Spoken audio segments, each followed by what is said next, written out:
Olá, pessoal, boa noite, Letícia, boa noite, Letícia, boa noite, Osmar, boa noite, Neia.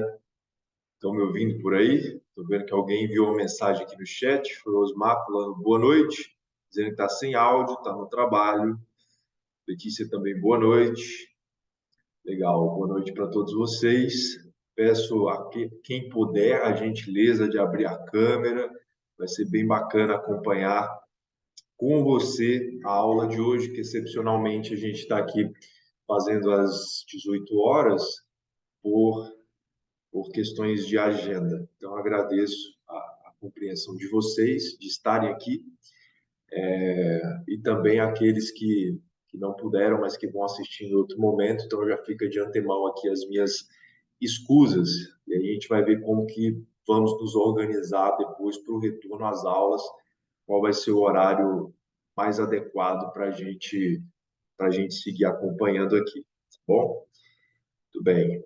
Vamos começar hoje falando sobre a estrutura do Poder Judiciário. Na quinta-feira da semana passada, a gente começou a falar do próprio Poder Judiciário, tratamos de uma série de detalhes relacionados à composição, à estruturação do Poder Judiciário, e hoje, com mais vagar, nós começamos aqui a estrutura do Poder Judiciário e amanhã seguimos com a estrutura do Poder Judiciário e depois vamos desmembrando conforme o organograma, para entender ponto a ponto o que cada coisa significa e o que cada órgão contribui nessa estrutura aí do Poder Judiciário. Bom, então, nosso primeiro exercício para a aula de hoje é olhar esse quadro, olhá-lo com vagar, olhá-lo com atenção, para nós nos darmos conta, percebermos como está estruturado de fato o Poder Judiciário brasileiro. Então, se você olha acima, não sei se o meu mouse aparece aí na sua tela, mas se você olha aqui, a indicação do mouse, né, seta, você percebe que no topo dessa estrutura do Poder Judiciário está o Supremo Tribunal Federal. E a partir dele vem a outras séries de tribunais responsáveis, cada um à sua medida, pelos julgamentos. Se você observa essa primeira linha logo abaixo do Supremo Tribunal Federal, se trata dos tribunais superiores da União, STJ, TST, TSE, Superior Tribunal Militar. Todos esses são tribunais superiores da União. E nós veremos na próxima tela que se tratam de órgãos de convergência. Vamos entender por quê. Quando você olha aqui no seu organograma, na sua tela, você percebe também que o STJ tem uma conexão mais ampla com uma série de outros tribunais, de outros mecanismos dentro da estrutura do Poder Judiciário.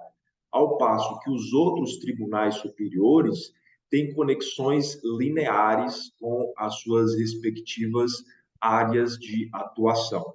Então, de um lado, aqui, sob o guarda-chuva do Superior Tribunal de Justiça, você encontra a justiça comum, seja a justiça comum estadual, seja a justiça comum federal, e do outro lado aqui você encontra outros três guarda-chuvas de tribunais superiores da União, que são justiças especializadas. Se a justiça deste lado aqui é a justiça comum, que está albergada pelo Superior Tribunal de Justiça, as justiças desse lado aqui são especializadas, porque se entendeu que para estes temas é necessário um trato individualizado, um trato customizado próprio da especificidade dessas áreas. Seja a área trabalhista, aqui, né, tem o Tribunal Superior do Trabalho, Tribunal Regional do Trabalho, Juiz do Trabalho, seja a área eleitoral, Tribunal Superior Eleitoral, Tribunais Regionais Eleitorais, juízes e juntas eleitorais, seja a Justiça Militar, o Superior Tribunal Militar, e aqui na sequência os juízes federais da Justiça Militar, as auditorias e assim por diante. Teremos uma aula específica sobre Justiça Militar, então não precisamos nos ocupar a este respeito nesse momento. Apenas tente ter essa visão geral do Poder Judiciário, porque isso é muito importante no dia a dia, para você saber para onde destinar a sua petição, aonde requerer, aonde interpor recurso, e aqui dentro dessa estrutura você pode perceber, no topo, Supremo Tribunal Federal, aqui à esquerda, o Superior Tribunal de Justiça, guardando a justiça comum, seja federal, seja estadual, e aqui as justiças especiais, especializadas, trabalhista, eleitoral e militar, certo? Órgãos de convergência e órgãos de superposição. Como eu mencionei, e repito, todos aqueles tribunais que estão na linha de tribunais superiores da União, volto aqui, que são estes, todos estes tribunais são órgãos de convergência. Por quê? Porque para estes tribunais converge as decisões, as questões finais a respeito daquela matéria. Então, se está tratando de questões trabalhistas, o órgão de convergência é o TST. Se está tratando de questões eleitorais, o órgão de convergência é o TSE, e assim por diante. Se é justiça comum, o órgão de convergência é o Superior Tribunal de Justiça, porque ali se dá a última palavra a respeito dessas questões de natureza infraconstitucional. Por outro lado, além dos órgãos de convergência, há os chamados órgãos de superposição. E são órgãos de superposição porque, embora eles não pertençam a uma justiça específica, eles dão a última palavra a respeito das suas respectivas matérias. Então, o Superior Tribunal de Justiça, por exemplo, além de ser um órgão de convergência na perspectiva da justiça comum, ele também é um órgão de superposição, porque ele não pertence nem à Justiça Federal, nem à Justiça Estadual. Ele paira sobre a Justiça Federal e a Justiça Estadual, por isso ele é um órgão de superposição, além de ser um órgão de convergência. E o Supremo Tribunal Federal, da mesma forma, além de ser um órgão de convergência, também é um órgão de superposição, porque, embora não faça parte de maneira específica de nenhuma daquelas justiças, ele paira sobre todas as questões abaixo ali dentro do organograma do Poder Judiciário. Há uma distinção basilar entre o STF e o STJ, que você conhece bem, que o STF trata de matérias de ordem constitucional. O STF é o guardião da Constituição, enquanto o Superior Tribunal de Justiça trata de questões infraconstitucionais, questões de uma esfera de legalidade. Então, enquanto o STF é um guardião da Constituição, o Superior Tribunal de Justiça, sobretudo no que se refere à justiça comum, é claro, justiça federal e justiça estadual, é um guardião da legalidade, da legislação infraconstitucional. Então, aí uma distinção básica entre STF e STJ, sendo que o STF também prepondera sobre o Superior Tribunal de Justiça, assim como prepondera sobre qualquer outra justiça. Distinção entre STJ e demais tribunais superiores. É uma distinção que já mencionamos ao olhar a primeira tela. Enquanto o Superior Tribunal de Justiça, além de órgão de convergência, é órgão de superposição, porque ele não pertence às justiças sob as quais ele paira, que é a Justiça Estadual e a Justiça Federal, os outros tribunais superiores, eles pertencem às suas respectivas justiças, por isso são apenas órgãos de convergência, seja em esfera trabalhista, eleitoral ou militar. STF e STJ, órgãos de convergência e órgãos de superposição, aí para nós concluirmos, fecharmos essa ideia. Órgão de convergência, porque para lá convergem todas as questões, seja de ordem infraconstitucional, numa perspectiva da justiça comum a respeito do STJ, sejam as questões de ordem constitucional, alcançando todo o organograma e recaindo, desaguando no Superior Tribunal Federal. Quem é a Justiça Comum? Reiterando, Justiça Comum é a Justiça Federal e a Justiça Estadual. Justiça Federal que conta aí com os tribunais regionais federais, que são as instâncias recursais, e também com os juízes federais, os juizados especiais federais, e assim por diante. A sua competência está especialmente descrita entre os artigos 108 e 109 da Constituição. E a Justiça Estadual, Justiça Comum Estadual, é para onde desaguam todas as outras questões que não são militares, eleitorais, trabalhistas nem federais. Isso vai desaguar na justiça estadual, que é a justiça residual. E ambas compõem a justiça comum, tá? Ficam logo ali abaixo, tá? Amparados pelo Superior Tribunal de Justiça, as decisões do STJ. Justiça especial, justiça especializadas, porque são temas que precisam de um trato específico. Justiça do trabalho, justiça militar, justiça eleitoral, que a gente já viu lá no organograma. Então, no topo, nós temos o Supremo Tribunal Federal. Logo abaixo, nós temos a linha dos tribunais superiores da União, sendo que são estes o STJ, pairando sobre a Justiça Comum Estadual Federal, e os outros de justiças especializadas, que são essas descritas na sua tela: trabalhista, eleitoral e militar. Então, essa é a distinção entre justiça comum e justiça especial, justiça especializada. Sobre as competências dessas justiças. Essencialmente, as competências dos tribunais, dos juízes, eles são tanto de ordem civil, e falando civil num contexto mais abrangente, né?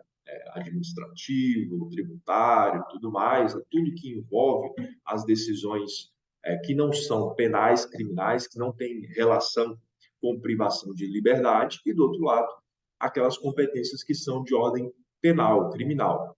E daí se questiona, será que em todas as justiças nós temos competências tanto penais quanto civis? E averiguando, nós descobrimos que não. Na justiça trabalhista, por exemplo, não há competência penal, guarde isso. É apenas na justiça trabalhista onde não há competência penal. Em todas as outras justiças, há competência penal, mas na justiça trabalhista não há competência penal. Justiça militar. Até outro dia, a justiça militar tratava apenas de questões penais, seja a justiça militar da União, seja a justiça militar dos estados. Mas, depois de algumas reformas, a justiça militar estadual, para além das questões militares, passou a tratar também de questões cíveis, né? Ações judiciais contra atos disciplinares militares.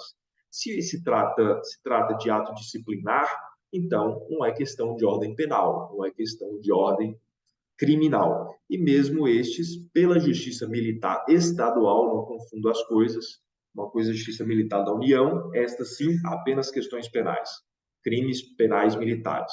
E justiça militar estadual, tanto questões militares quanto uma certa fração de questões militares, questões civis consistentes em ações judiciais contra atos disciplinares militares. A Justiça Federal tem competência tanto penal quanto civil, Justiça Eleitoral, idem, e Justiça Estadual, idem. Então, onde está a peculiaridade? A peculiaridade está na Justiça Trabalhista, porque lá não tem competência penal. E também na Justiça Militar, porque lá a competência civil é excepcional, apenas no que se refere a atos disciplinares militares, e mesmo assim, apenas na Justiça Militar estadual e não na Justiça Militar da União. Lembrando do quadro que nós vimos lá na primeira tela, você tem no seu material, inclusive, você vai perceber que, se você olhar assim, logo à esquerda do quadro, na extrema esquerda, o primeiro tópico abaixo são os juizados especiais. Então, nós temos lá no topo o Supremo Tribunal Federal, logo aqui abaixo, um pouquinho assim à sua esquerda, o Superior Tribunal de Justiça, que é pairando sobre a Justiça Comum, e embaixo do Superior Tribunal de Justiça, aquilo que é a Justiça Federal e aquilo que é a Justiça Estadual. Bem à esquerda, se tem a menção aos colégios recursais e aos juizados especiais. O que são eles? Você bem sabe. Há uma lei específica, que é a Lei 9.099 de 95, que trata dos juizados especiais, né? Tanto na esfera criminal quanto na esfera civil. Então, aquilo que é de menor complexidade, aquilo que se trata de um crime de menor potencial ofensivo, isso é tratado junto no juizado especial, porque lá há benesses, seja de celeridade, de objetividade, de oralidade, de possibilidades de negociação, que não há na justiça comum. Então, há grande vantagem em tratar esses temas junto aos juizados especiais disciplinados pela Lei 9.099 de 95. No juizado especial, como na justiça comum, naquela fase ali, no primeiro ato, na primeira instância, há um único juiz, um juiz monocrático. A diferença entre esse juizado, nesse aspecto, entre esse juizado e a justiça comum, se refere à segunda instância, porque, a bem da verdade, no juizado especial não há segunda instância. O que há é uma instância recursal ocupada por juízes de primeira instância, que, na verdade, são 3 juízes de primeira instância, juízes togados, que ocupam ali esse espaço na turma recursal. Então, se você ingressa com uma ação no juizado especial e, eventualmente, não consentindo com a decisão de primeira instância, com a sentença, você pode recorrer. E você recorre para quem? Você recorre para a turma recursal, que é essa turma composta por 3 juízes de primeira instância, conforme diz aí na sua tela. E isso há tanto nas turmas recursais dos juizados federais quanto dos juizados dos estados. A diferença é que a turma do juizado especial estadual, ela é por um período, então é rotativa. Ficam alguns juízes um período, vem outros, fica um período, vem outros. Enquanto na esfera federal há permanentemente uma turma designada para cumprir esse papel. Mais detalhes a respeito aqui das particularidades dos juizados especiais. Primeira coisa, disse para você, se você não concordar com a decisão do juiz monocrático do juizado especial, você vai interpor recurso para a turma recursal, que é a instância recursal do juizado especial. Mas se eventualmente você também não concordar com essa decisão da turma recursal, você poderia, por exemplo, interpor um recurso especial.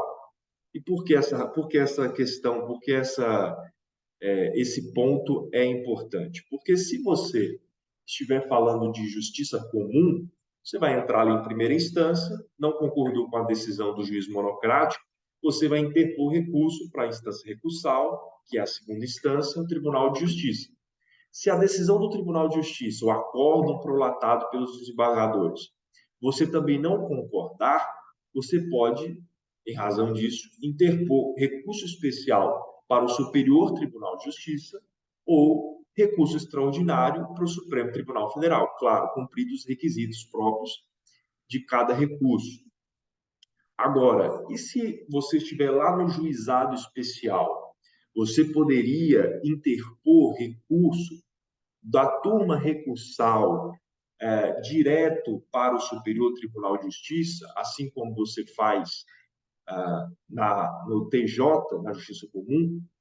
E a resposta é não, e é não por um detalhe, porque se você abrir a sua Constituição, e lá no artigo 105, inciso 3º, você perceberá que a interposição de recurso especial só pode advir de decisões tomadas por tribunais.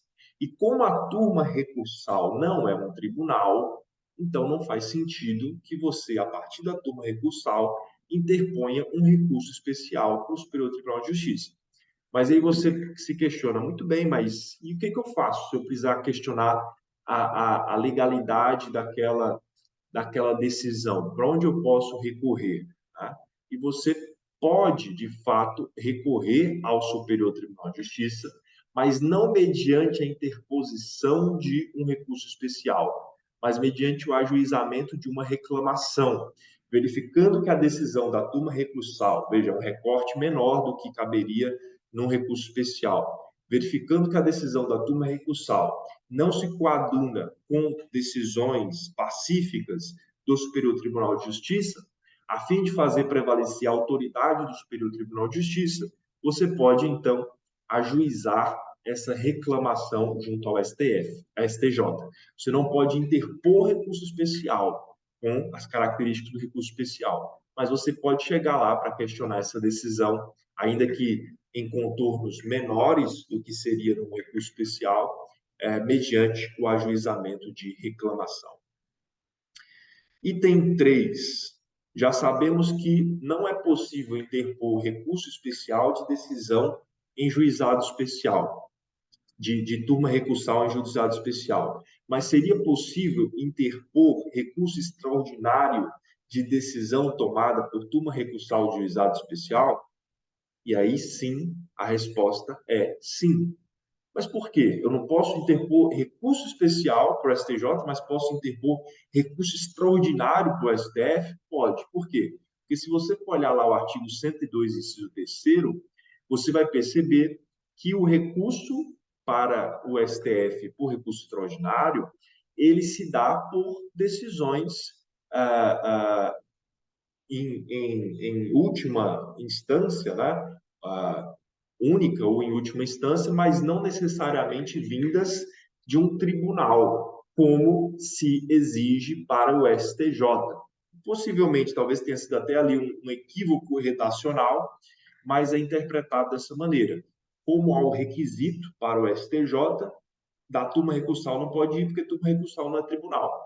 Como esse requisito do tribunal não está presente para o recurso extraordinário, então você pode interpor recurso extraordinário, mesmo de decisão tomada por turma recursal de juizado especial. Mas para que isso não vire baderna, então eles colocaram alguns requisitos. O primeiro requisito é que você, ao interpor recurso para a turma recursal, você precisa pré-questionar essa matéria de ordem questional, de ordem constitucional.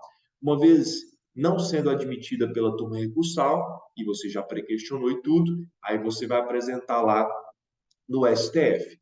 E, além disso, obviamente, para a interposição de um recurso extraordinário, você precisa demonstrar o preenchimento da repercussão geral. Né? Você precisa demonstrar que aquela questão que você está suscitando no STJ não tem implicações apenas para você, né? Para a sua causa, para a parte que você defende, mas tem implicações para uma gama de pessoas da sociedade brasileira, e aí você precisa demonstrar isso mediante uma preliminar descritiva de repercussão geral. Registro aqui a chegada da doutora Nubia Cherad, essa sim muito solidária com o professor que abre a sua câmera. Muito obrigado, Nubia, por isso. Vamos lá. Mais particularidades aí sobre o juizado especial. Se eventualmente, ante o juizado especial, você precisar interpor um habeas corpus, você vai interpor esse habeas corpus para quem? Para onde? Né? Lembrando que o habeas corpus é o remédio constitucional destinado à preservação da liberdade de locomoção.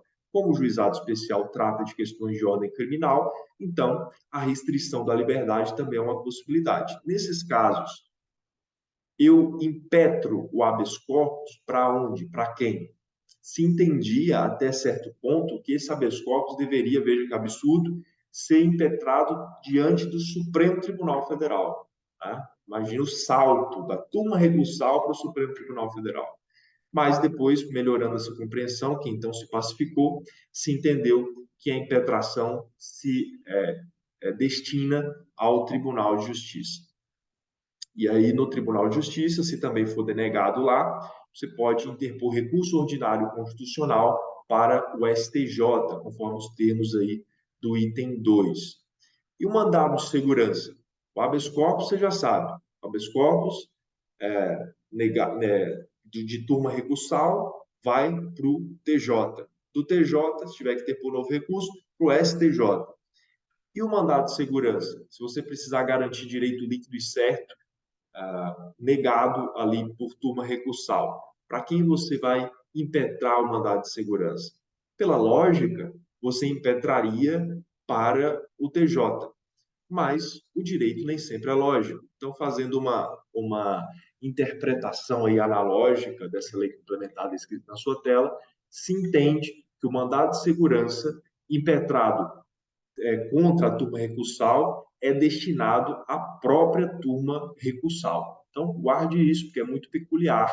Então, guarde essa informação. dessa decisão denegatória de mandado de segurança na turma recursal, né? Se for denegado, aí você pode interpor recurso extraordinário ou ajuizar reclamação. Mais questões a respeito do juizado especial.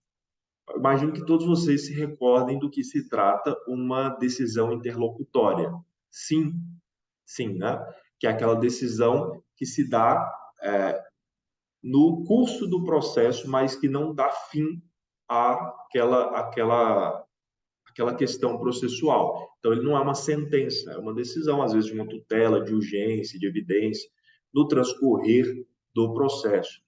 E, em razão disso, quando sai essa decisão interlocutória, você, enquanto advogado, se não conformar com essa decisão, você pode interpor um agravo de instrumento para que a instância recursal avalie a decisão.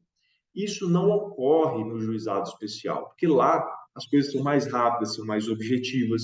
Então, uma das regras é a irrecorribilidade da decisão interlocutória. E aí você se pergunta, tá, mas então eu não posso interpor recurso da decisão interlocutória. Mas é injusto. O que eu posso fazer? Quando que eu posso fazer? Você só poderá questionar essa decisão interlocutória quando você recorrer da sentença. Então, quando você interpor o chamado, ou dischamado, recurso inominado, porque o recurso lá do juizado especial não tem nome, então por isso chama recurso inominado, aí você vai tratar dessa questão relacionada à decisão interlocutória.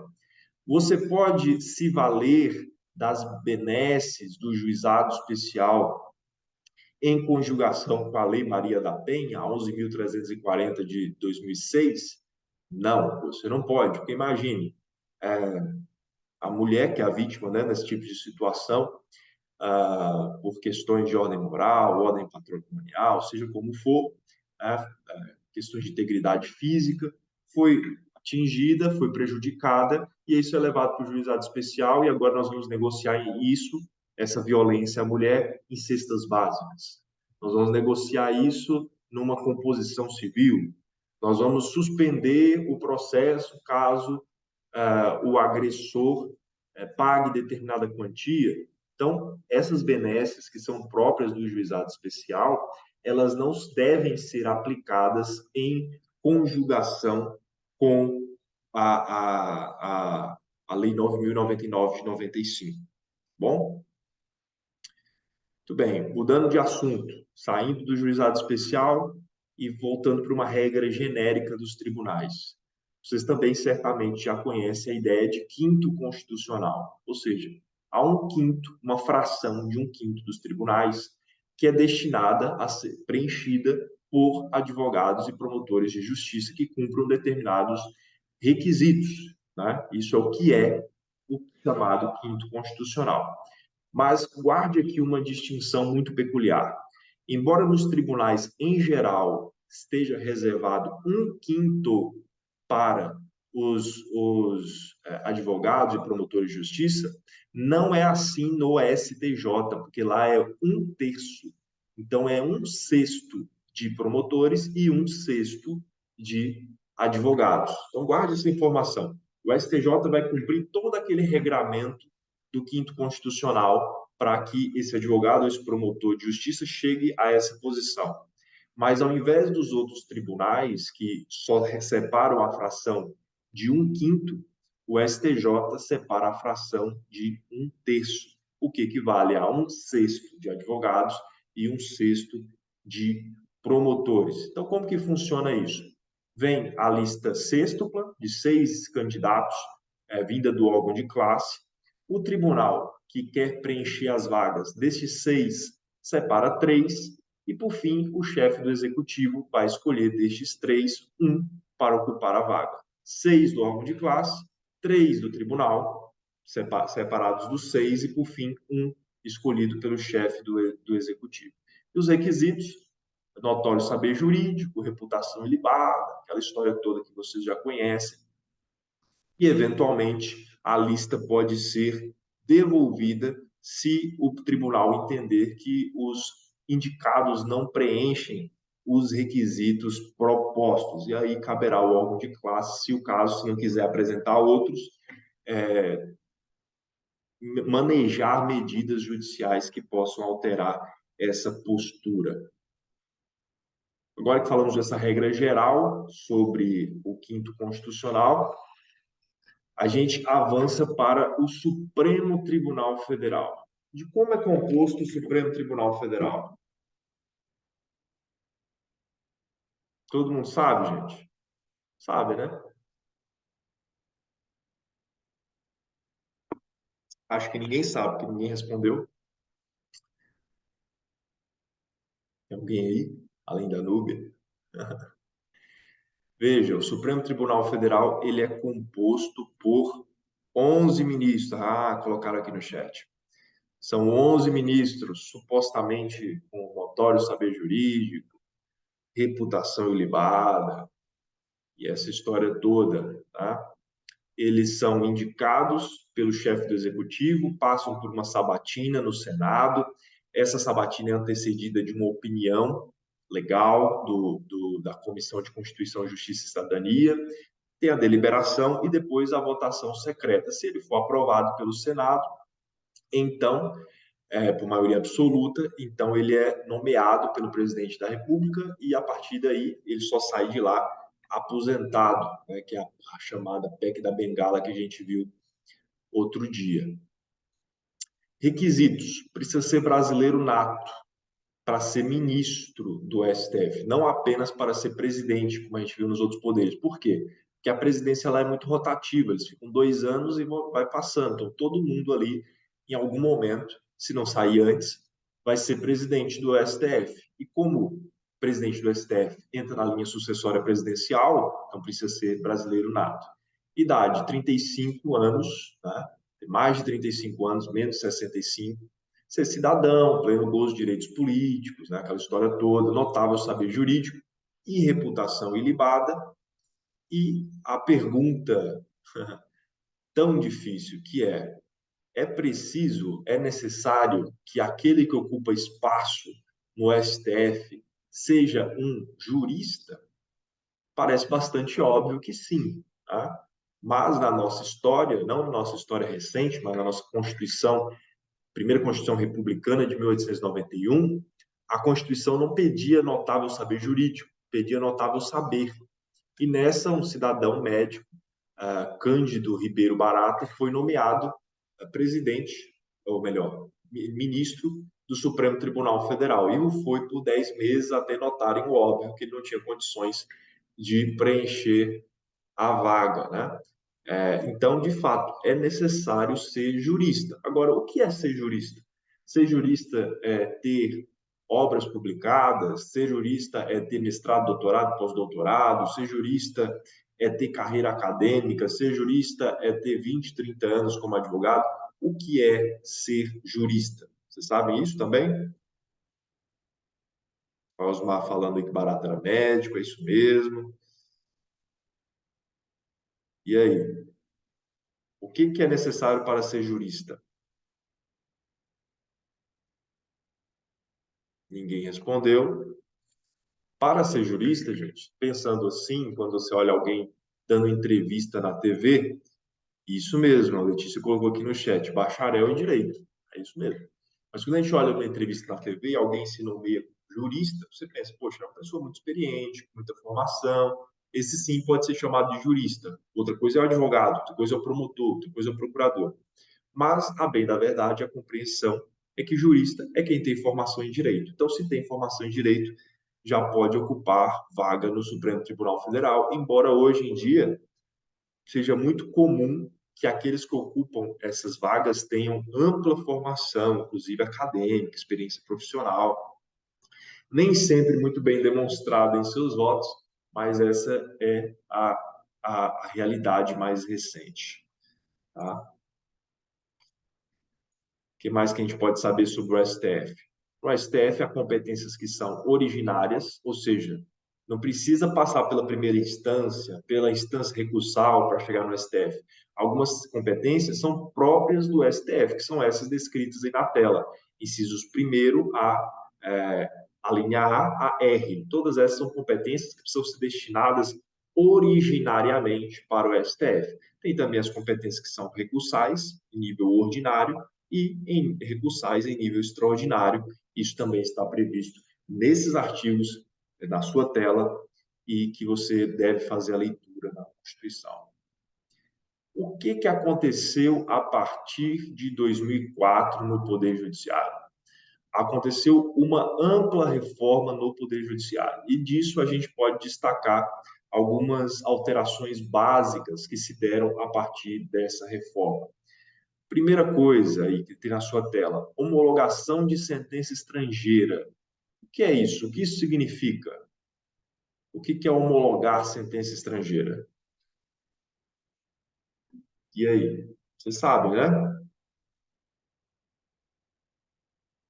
Núbia. O que é homologação de sentença estrangeira? É fazer com que essa sentença tenha validade. Uma sentença de fora passa a ter validade aqui. Perfeito. E qual é a questão? Antes, isso era uma competência do STF. E desde essa reforma, a reforma de 2004, passou a ser uma competência do STJ. Então, não confundam isso aí. Então, se você sabe, Nubio, que é homologação de sentença estrangeira, então o que é concessão de exequatur? Você sabe também, está no mesmo pacote, está no mesmo combo. Então, enquanto membro ali do STJ, homologou a sentença estrangeira. Aí agora, para que essa sentença estrangeira seja aplicada aqui em território nacional, o que você fará? O que é exequatur? O que significa exequatur? Significa cumpra-se. Eles poderiam simplesmente colocar cumpra-se, mas não, eles preferiram complicar e colocar exequatur. Então, uma vez que a homologação de sentença estrangeira, né? Isso vai ter o cumpra-se aqui em território nacional e mesmo no que se refere a cartas rogatórias. Nós temos as cartas que são precatórias, tá certo? E temos as cartas que são rogatórias. Qual a diferença entre uma e outra? A primeira está relacionada a pedidos de oitiva, de diligência no território nacional. E a segunda, as rogatórias, é em território estrangeiro. Então, se lá no estrangeiro, vocês precisam ir muito longe, o Paraguai pede para que uma carta rogatória seja cumprida aqui no Brasil, esse cumpra-se é determinado, esse exequatur é determinado pelo STJ, embora quem cumprirá de fato seja a Justiça Federal, mas o cumpra-se vem do Superior Tribunal de Justiça. Esse tema aqui, esse eu acho que talvez seja o ponto mais intrigante da aula de hoje, essa distinção que você tem aí na sua tela. Distinção entre, primeiro ponto, validade de lei local contestada em face de lei federal e ato de governo local contestado em face de lei federal. Qual a diferença entre uma coisa e outra, considerando que a primeira propõe o controle de constitucionalidade e a segunda propõe o controle de legalidade? Qual a diferença? Veja, eu tenho dito aqui para vocês que as leis, lei federal, lei estadual, lei local, não há entre elas hierarquia. É uma questão de competência. Tem a competência que é nacional, tem a competência que é regional e tem a competência que é local. Agora, se a Constituição vem e me diz que a validade de lei local deve ser ponderada à luz da lei federal, então eu não estaria dizendo que essa lei local é inferior à lei federal. E se eu estivesse dizendo isso, eu não deveria estar falando em controle de legalidade e não em controle de constitucionalidade? Entenderam a questão? Quem entendeu, levanta a mãozinha aí, gente, sinaliza. Vocês entenderam a pergunta? Não? Ninguém entendeu? Deixa eu olhar aqui no chat. Não, não. Eu disse que era o ponto mais diferente da aula. Veja, veja. tem um ponto lá da sua Constituição que diz que é competência, né, do Supremo Tribunal Federal verificar se há compatibilidade, se há validade de lei local contestada em face de lei federal. Ou seja, eu estou desse lado aqui tendo uma lei federal e desse lado aqui tendo uma lei local. Então, eu vou verificar, né, se há alinhamento entre essa lei federal e essa lei local, que está dizendo o texto, validade de lei local contestada em face de lei federal. E aí você pensa, mas espera aí, professor, você não disse em aulas anteriores que lei federal e lei local não há hierarquia entre elas, que é uma questão de competência, competência em nível nacional, competência em nível regional, competência em nível local. Então, se é assim, se não há hierarquia, como que eu vou colocar lei local para ser contestada em face de lei federal? Como que é isso? Entenderam a pergunta? Quem entendeu a pergunta agora se manifeste, para a gente passar para a explicação. Cadê? Não precisa ficar com vergonha, gente. Entenderam a pergunta? Entendeu, Nubia? Entendeu? Sim ou não? Se vocês não entenderam, eu repito. Deixa eu ver. Núbia disse, acho que sim. Osmar passa para a explicação. Giovana pergunta sim, a resposta não. Então já está meio caminho andado. Então é o seguinte, repetindo, gente, repetindo. Veja, eu disse para vocês que não há hierarquia entre leis, certo? A hierarquia se faz com a Constituição. A Constituição está em cima, mas não há hierarquia entre lei complementar e lei ordinária, não há hierarquia entre lei federal e lei estadual. É uma questão de competência. Então, por que o texto me diz para eu verificar se há validade de lei local contestada em face de lei federal e está me dizendo que isso não é um controle de legalidade, acima de tudo, é um controle de constitucionalidade?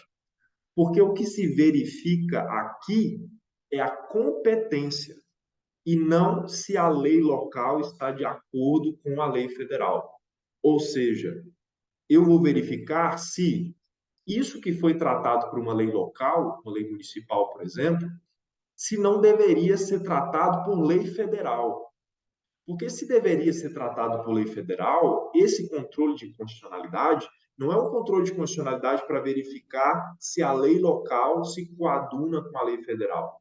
É para verificar se a competência constitucional foi observada. Porque uma coisa é a competência para a lei federal e outra coisa é a competência para a lei local. Então, eu verifico a validade da lei local contestada em face de lei federal neste sentido, no sentido da competência, se a competência para a lei federal foi observada, se não foi preenchida por lei local, devendo ter sido legislado por lei federal.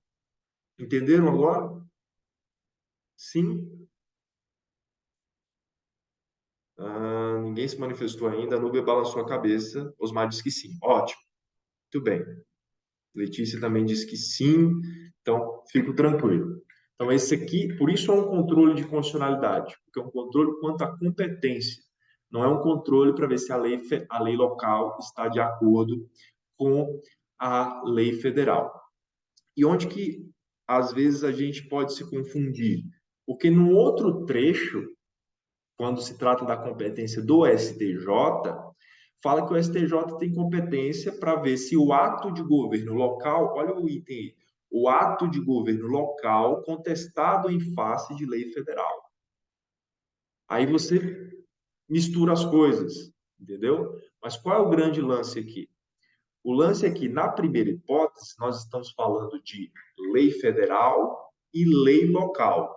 Se ambas são leis, ambas são fontes normativas primárias, certo? Que não há entre elas hierarquia. Então, eu verifico se a competência foi observada. Então, por isso, o STF, verificando a competência, faz controle de constitucionalidade.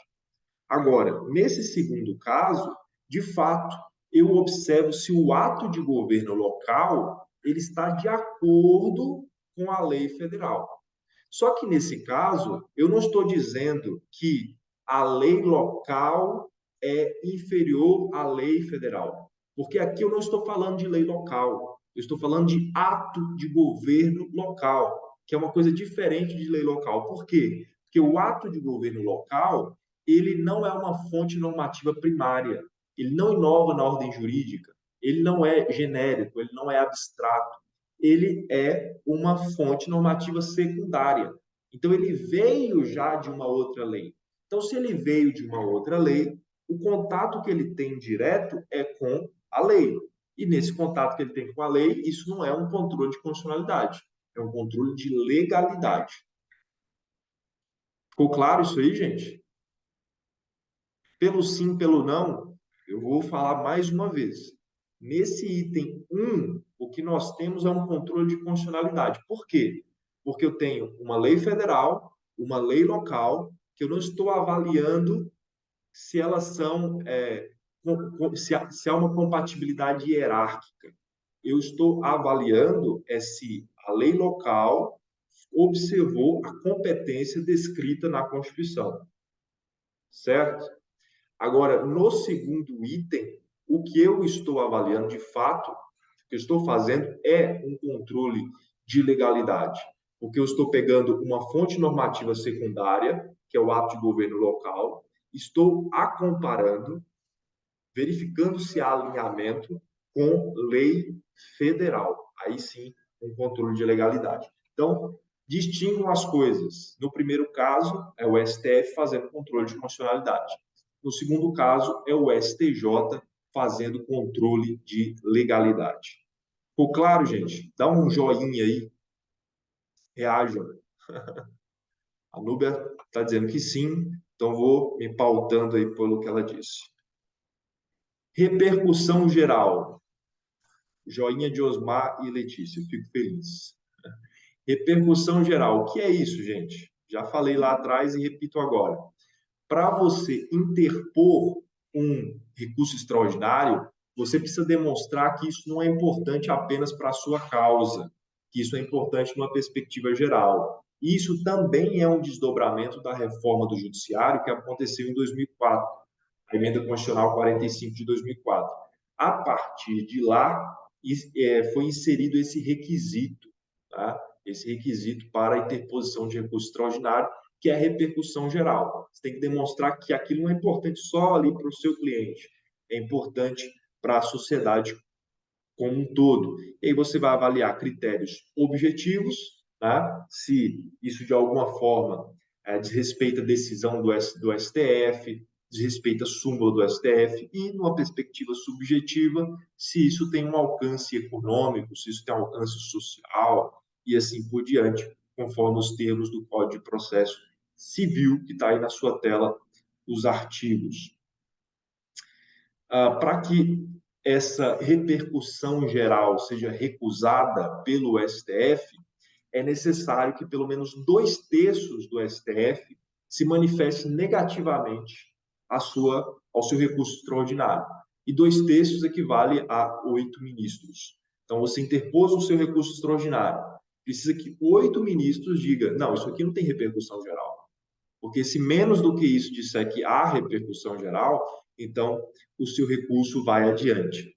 Só que, por praticidade, o seu recurso extraordinário não vai cair já de pronto lá para os ministros avaliarem essa admissibilidade. Na verdade, quando chegar para o ministro, já passou por várias barreiras ali dos assessores.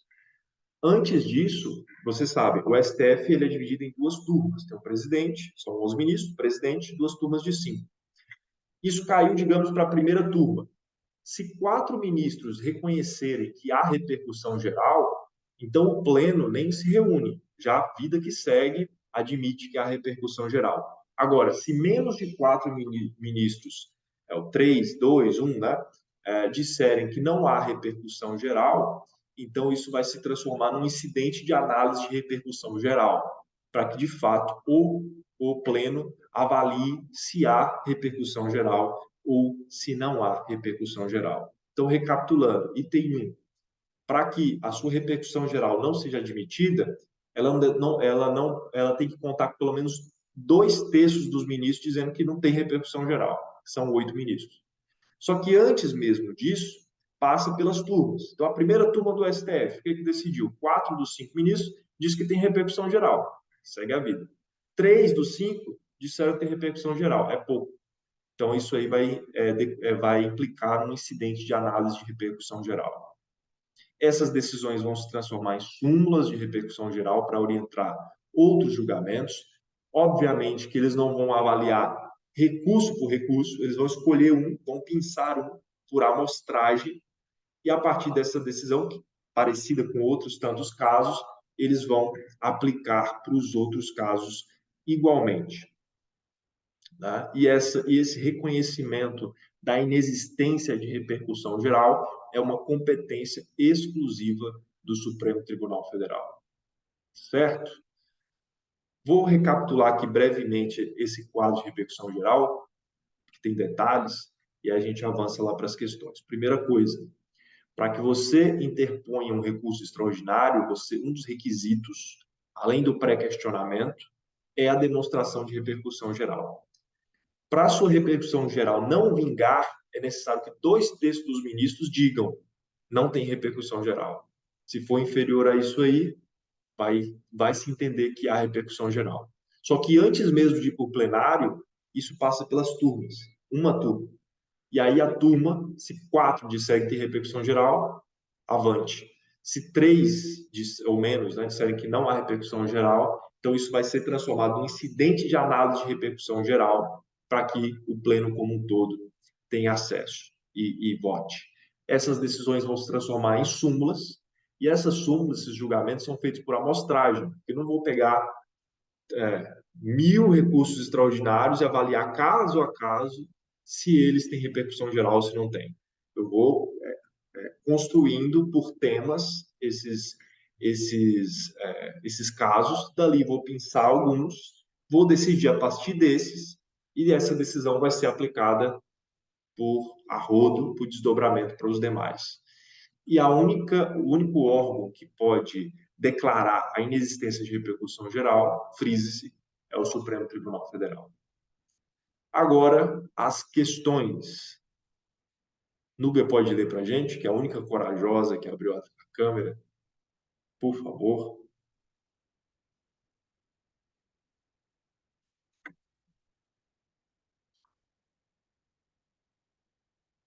Conseguiu aí teu áudio? Eita.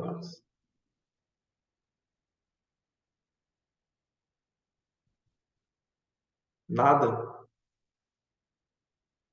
Tem alguém aí com áudio, gente, que possa ler?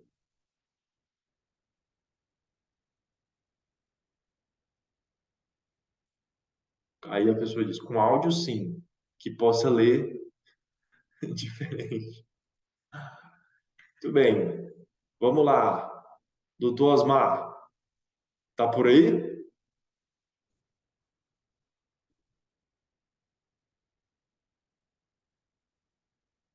Tá no PC do trabalho.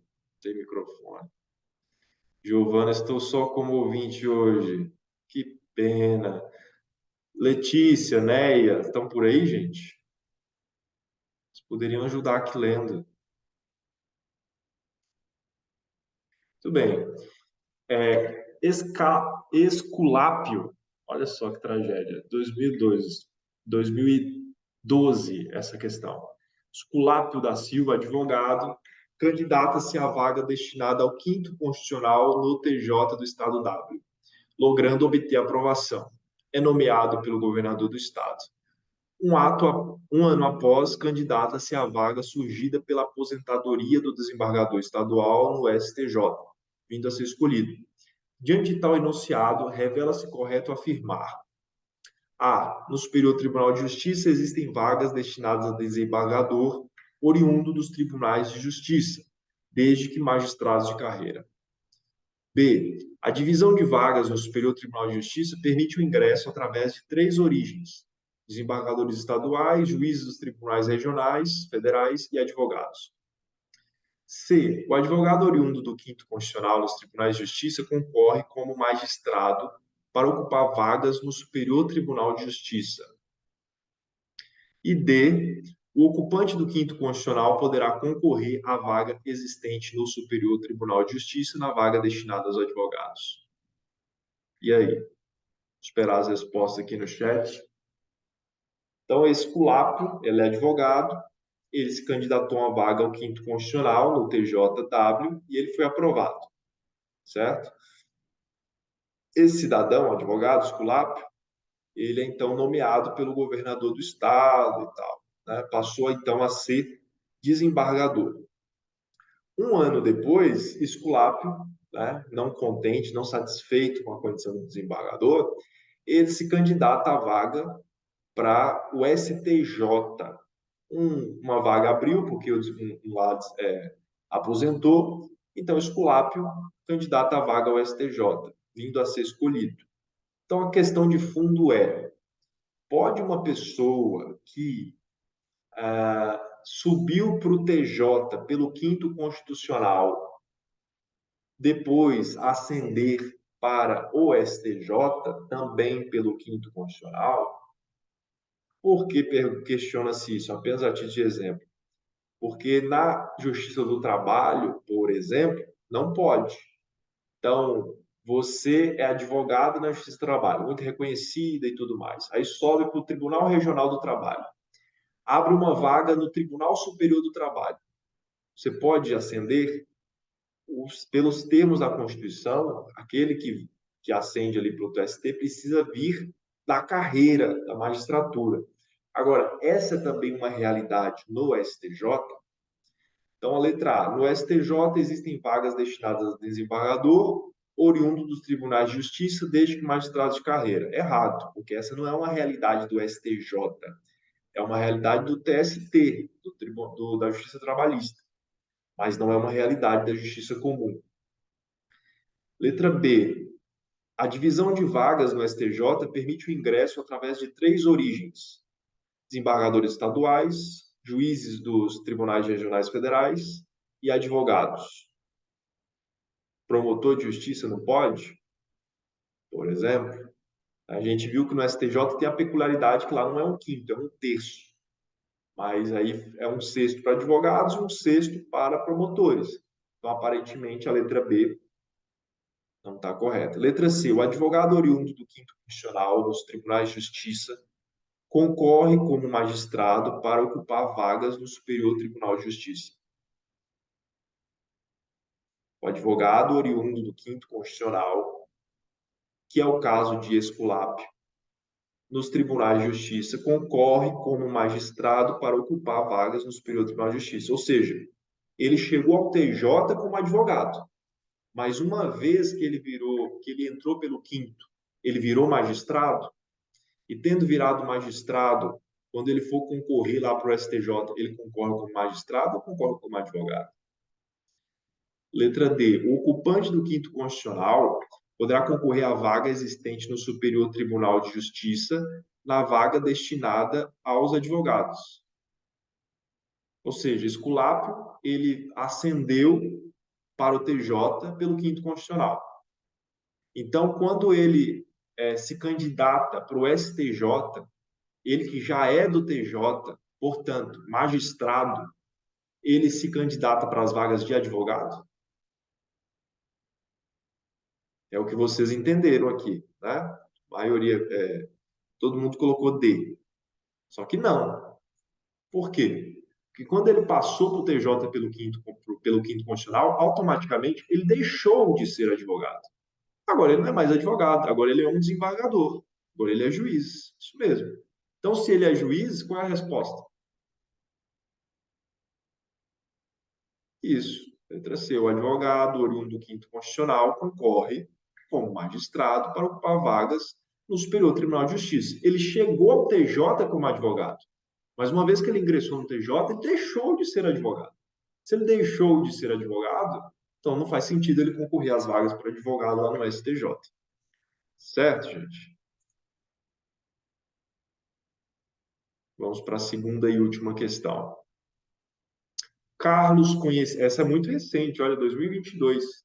Carlos, conhecido advogado de notório saber jurídico e reputação ilibada, com 30 anos de efetiva atividade profissional, acaba de ser nomeado desembargador no Tribunal de Justiça. Em razão da natureza do cargo que passará a ocupar e do grau de responsabilidade de suas novas funções, Carlos gozará da prerrogativa da vitaliciedade, que garante que a perda de seu cargo apenas pode ocorrer mediante sentença judicial transitada em julgado. A vitaliciedade no cargo do Carlos será adquirida. O que é a questão aqui? Você é advogado, Carlos é advogado, ascendeu para o TJ pelo quinto constitucional, e aí, quando ele chegou lá no TJ, ele precisa observar um estágio probatório para chegar à vitaliciedade, porque se você é aprovado no concurso para juiz, você começa como juiz substituto e fica 2 anos de estágio probatório para chegar na vitaliciedade, certo? Isso também ocorre quando você chega lá pelo quinto constitucional, é isso que está perguntando aqui a questão. Então, letra A vitaliciedade no cargo será adquirida. Parece que alguém já respondeu aqui, Osmar, acho que respondeu B. Imediatamente, no momento de sua posse e exercício, não sendo necessária a observância de qualquer prazo ou a prática de qualquer ato administrativo específico. Resposta do Osmar. Após 2 anos de efetivo exercício, período no qual desempenhará estágio probatório supervisionado pelo Tribunal de Justiça. Letra C. Após 3 anos de efetivo exercício, durante os quais cumprirá estágio probatório supervisionado em conjunto pela seccional da OAB. Letra D. No prazo de 30 dias após sua posse, por meio de ato administrativo complexo a ser praticado pelo OAB e pelo TJ. Resposta. Você ingressou pelo quinto constitucional. Em que momento você chega à vitaliciedade? 2 anos depois? 3 anos depois? 30 dias depois? Você chega à vitaliciedade imediatamente. Uma vez que você chegou pelo quinto constitucional, foi nomeado, automaticamente você é vitalício. Se for lá pelo processo dos meros mortais, aprovados em concurso, você precisa suportar 2 anos de atividade de estágio probatório, de efetivo estágio probatório.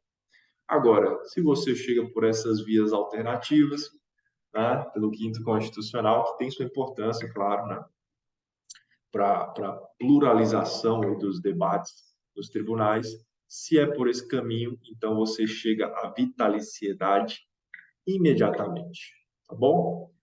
Gente, muito obrigado aí pela compreensão de vocês, chegando mais cedo, pela atenção, cumprimos o nosso dever para hoje. Obrigado, Inúbia, Giovana, Letícia, Osmar, nos acompanharam até aqui. Giovana e Inúbia acertaram aqui, letra A. Osmar ficou com essa dúvida, mas imagino que essa altura do campeonato já esteja solvida. E amanhã, se Deus quiser, a gente se encontra novamente, tá bom? Um abraço, gente. Tchau, tchau.